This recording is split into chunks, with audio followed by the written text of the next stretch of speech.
ये कहानी पूरी तरह से काल्पनिक है। द स्टोरी ऑफ कल्कि अवतार भाग 2। काली पुरुष की माया का संकेत। सुदेशना के गर्भधारण के कुछ समय बाद शंभल ग्राम में अजीब घटनाएं घटने लगीं। आसमान में रहस्यमयी काले बादल छाने लगे, गांव के पेड़ सूखने लगे और हर तरफ भय और बेचैनी फैलने लगी। लोग इसे अपशकुन मानने लगे। गांव के पुजारी, जो एक अनुभवी तपस्वी थे, इन संकेतों को समझने में असमर्थ थे। उन्होंने ध्यान करते हुए भगवान विष्णु से मार्गदर्शन मांगा।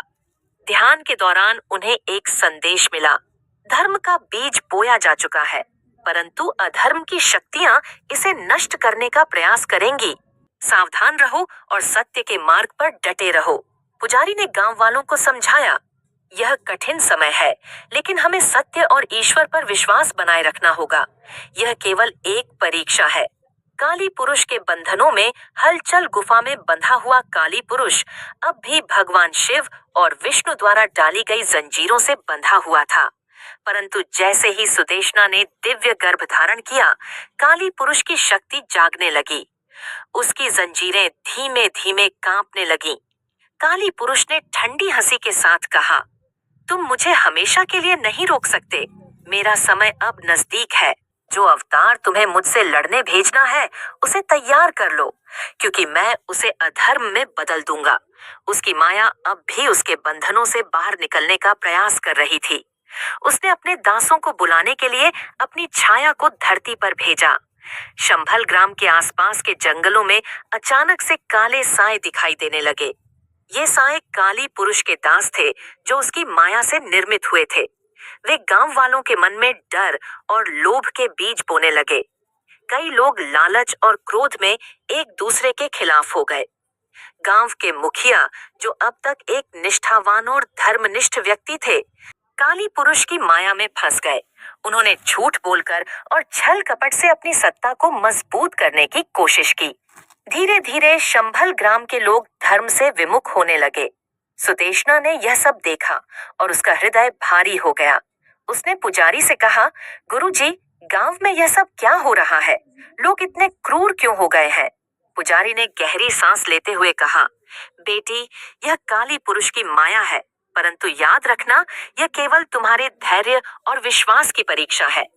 तुम्हारे गर्भ में जो जीवन पल रहा है, वही इस अंधकार को काली पुरुष को यह आभास हो गया था कि सुदेशना के गर्भ में पल रहा जीवन ही उसके अंत का कारण बनेगा। उसने अपने दासों को आदेश दिया, उस स्त्री को समाप्त करो।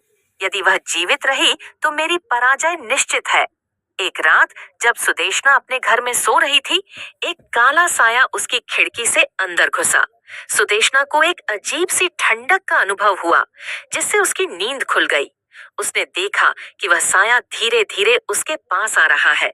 सुदेशना ने डरकर भगवान विष्णु का स्मरण किया। तभी उसके गर्भ से एक दिव्य प्रकाश निकला और उस साए को नष्ट कर दिया। यह देखकर काली पुरुष के दास भयभीत हो गए और वहां से भाग गए। कैलाश पर्वत पर भगवान शिव और विष्णु ने इन घटनाओं को देखा। भगवान विष्णु ने कहा, महादेव, काली पुरुष की माया तेजी से बढ़ रही है। वह सुदेशना और उसके गर्भ को समाप्त करने का प्रयास करेगा। हमें उसे सुरक्षित रखने के लिए कुछ करना होगा। भगवान शिव ने कहा, सुदेशना का विश्वास ही उसकी सबसे बड़ी रक्षा है, परंतु हमें उसके लिए एक दिव्य रक्षक भेजना होगा। मैं अपनी शक्ति से नंदी को वहां भेजता हूँ, जो उसे हर विपत्ति से बचाएगा। अगली सुबह जब सुदेशना अपने घर के आंगन में थी, उसने देखा कि एक विशाल सफेद बैल उसके घर के बाहर खड़ा है। उसकी आंखों में दिव्यता थी। वह बैल धीरे धीरे सुदेशना के पास आया और उसके पैरों में बैठ गया। सुदेशना ने पुजारी से पूछा, यह बैल कौन है? पुजारी ने मुस्कुराते हुए कहा, यह भगवान शिव का नंदी है। यह तुम्हारी रक्षा के लिए भेजा गया है। अब तुम्हें किसी भी चीज से डरने की आवश्यकता नहीं है। गुफा में बंधा काली पुरुष अब और बेचैन हो चुका था। उसने अपनी पूरी शक्ति का प्रयोग करते हुए जंजीरों को हिलाना शुरू कर दिया। उसके प्रयासों से गुफा की दीवारें दरकने लगीं। उसने कहा, मैं जल्द ही आजाद हो जाऊंगा और तब यह पूरी धरती मेरी होगी। भगवान विष्णु ने कैलाश पर्वत पर शिव से कहा, महादेव, काली पुरुष के बंधन अब कमजोर हो रहे हैं। हमें जल्द ही कुछ करना होगा। भगवान शिव ने कहा, यह समय हमारे अवतार के लिए तैयारी करने का है। कल्कि को जन्म लेने में अभी समय है, लेकिन हमें तब तक काली पुरुष की शक्ति को सीमित रखना होगा। भगवान विष्णु ने सुदेशना को एक दिव्य पात्र में अमृत जल प्रदान किया। उन्होंने कहा, इस जल को अपने पास सुरक्षित रखना। जब तुम्हें लगे कि सब कुछ समाप्त हो रहा है, तो इसे पी लेना। यह तुम्हारे और तुम्हारे गर्भ की रक्षा करेगा। सुदेशना ने उस पात्र को अपने घर के पूजा स्थल में रख दिया। उसने अपनी प्रार्थनाएं और तेज कर दी। काली पुरुष ने अपनी माया से गांव पर बड़ा हमला करने की योजना बनाई। उसने अपने सबसे शक्तिशाली दासों को भेजा, परंतु नंदी, सुदेशना और पुजारी ने मिलकर भगवान विष्णु और शिव का आह्वान किया। नंदी ने अपनी दिव्य शक्ति से काली पुरुष के दासों को खदेड़ दिया। पुजारी ने मंत्रों का जाप किया, जिससे एक सुरक्षा चक्र बना दिया गया। गुफा में बंधा काली पुरुष अब क्रोधित और कमजोर हो चुका था।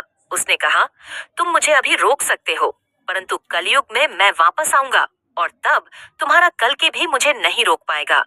भगवान शिव और विष्णु ने कहा, तेरा अंत निश्चित है। धर्म हमेशा अधर्म पर विजय प्राप्त करता है। यह सृष्टि का नियम है।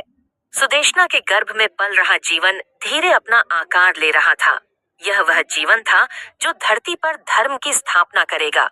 काली पुरुष की माया अभी थमी नहीं थी, लेकिन उसके प्रयास विफल हो रहे थे। गुफा में बंद काली पुरुष ने धीमे स्वर में कहा, मेरा समय आएगा और तब यह पूरी सृष्टि मेरी होगी।